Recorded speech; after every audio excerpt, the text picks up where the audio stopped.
Certaines lumières nous éclairent longtemps, pour ne pas dire une grande partie de la vie. En ce temps de l'Avent, j'aimerais vous raconter un souvenir de jeunesse. Quand j'étais au lycée, je faisais partie d'un club d'astronomie. Nous y avons même fabriqué un télescope avec un miroir de 21 centimètres de diamètre. Mais ce qui m'a le plus marqué, c'est quand un soir, dans la cour, devant l'internat, nous avons posé notre télescope contre une chaise. Puis, une fois bien orientés, nos yeux se sont émerveillés à contempler Jupiter avec sa grande tache rouge, et surtout Saturne et ses merveilleux anneaux. On distinguait même la division de Cassini.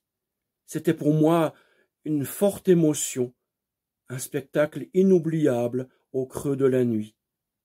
Nous avions des étoiles plein les yeux, c'est le cas de le dire. Parallèlement, dans les livres, à propos de Saturne, j'ai repéré que l'anneau le plus grand, celui de l'extérieur, qui semble presque protéger les autres, eh bien, il s'appelle l'anneau de Phœbé. Or, plus tard, en étudiant la théologie, ô surprise, je tombe un jour par hasard sur ce nom, Phœbé, dans la Bible. Ce nom signifie brillante, brillante. Et la femme qui porte ce nom d'une divinité grecque, une titanide, semble même occuper un rôle très important aux yeux de l'apôtre Paul. Il lui donne en effet deux qualificatifs surprenants. Le premier est figé au masculin, diakonos. Une femme est diakonos. Sans doute veut-il désigner, en plus de quelques services rendus par elle, un véritable ministère de la parole. La question reste ouverte.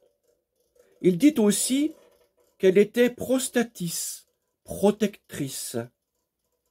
Dans les deux premiers versets de Romains 16, on devine encore à propos de Phœbé qu'elle avait le sens de l'organisation et dans certaines circonstances une excellente gestion de la logistique.